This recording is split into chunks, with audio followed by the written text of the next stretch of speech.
पालकमंत्री एकनाथ शिंदे नाराज आहेत आणि गावाकडे गेलेत अशी चर्चा जी आहे ती सर्वत्र सुरू आहे, काय सांगा? खरं तर एकनाथजी शिंदे साहेब हे त्यांच्या मूळ गावी गेले की लोकांना उगीचच असं वाटतं की ते नाराज आहेत.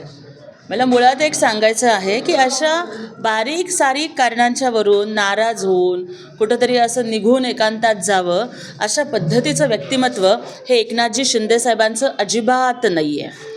हो, त्यांना आपल्या मातीची ओढ आहे, आपल्या गावाची ओढ आहे, शेतीची ओढ आहे आणि त्याच्यामुळे ते आपल्या माणसांमध्ये आणि आपल्या शेती मातीमध्ये रमायला तिथे जातात. त्यामुळे अशा पद्धतीच्या अफवा जर कोणी पसरवत असतील नाराजीच्या तर त्या चुकीच्या आहेत. नाशिक आणि रायगड पालकमंत्री स्थगिती दिलेली आहे. अशा पद्धतीने पाहायला गेलं तर गोगावले असतील किंवा दादा भुसे असतील हे नाराज असल्यामुळेच हे झालंय असं म्हणतात. खरं तर 3 पक्ष जेव्हा एकत्र येतात त्यावेळेला त्यांच्यामध्ये समन्वय साधत असताना काही गोष्टी होत असतात. आपण जेव्हा बघतो की एका कुटुंबामध्ये जर 3 भाऊ असतील तर त्यांच्यामध्ये सुद्धा कधी थोडंसं इकडचं तिकडे होतं. अगदी म्हणजे आमच्या 3ही पक्षांमधले जे नेते आहेत मला वाटतं की ते अतिशय समन्वय साधून आणि समंजसपणानं यावरती मार्ग काढतील.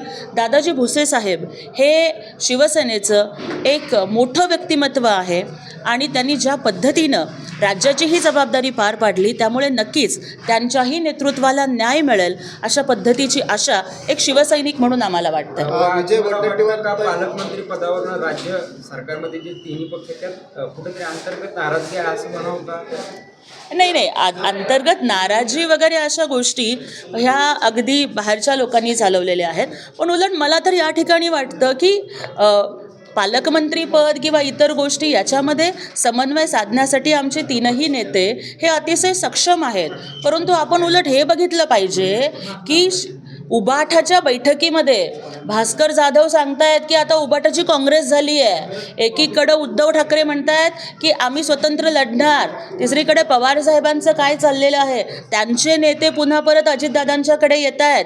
उबाठाचे तर नेते अक्षरशः वेटिंग लिस्टमध्ये आहेत. अनेक मोठे चेहरे हे महापालिका निवडणुकांच्या आधी एक प्रचंड मोठा भूकंप होईल आणि उबाठा ही खऱ्या अर्थानं शिल्लक सेना बनेल अशा पद्धतीची परिस्थिती निर्माण झालेली आहे.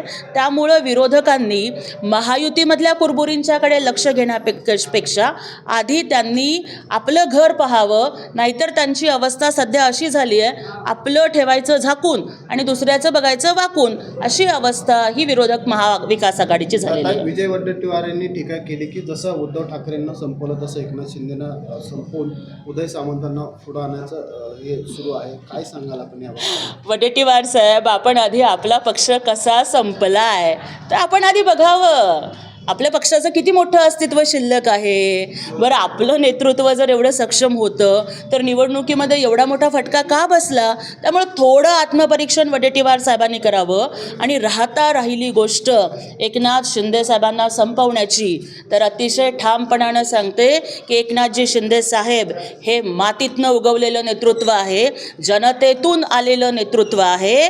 त्यांना संपवण्याचा दम कुणामध्येच नाही आहे. एकनाथजी शिंदे साहब को मिटा सके ये किसी में दम नहीं.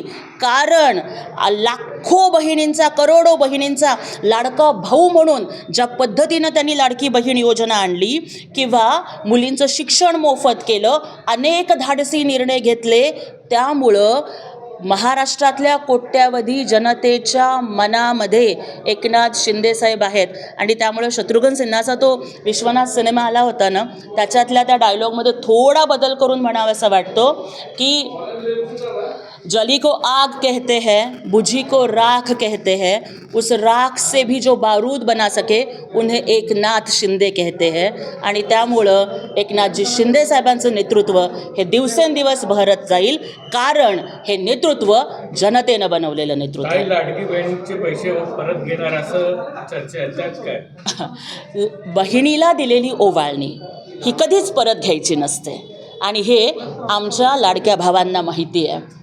आणि त्यामुळंच कालच आदिती तटकरे ताईंनी सांगितलेलं आहे की महाराष्ट्र शासन हे सक्तीनं पैसे अजिबात परत घेणार नाही. आदितीताईंनी सांगितले की ज्या महिला निकषात बसत नसतील तर त्यांनी जर स्वतःहून पैसे परत केले तर ठीक आहे, पण बहिणींना दिलेली ओवाळणी पुन्हा परत घ्यावी एवढ्या कोत्या मनाचं आमचं महायुती शासन नक्कीच नाही.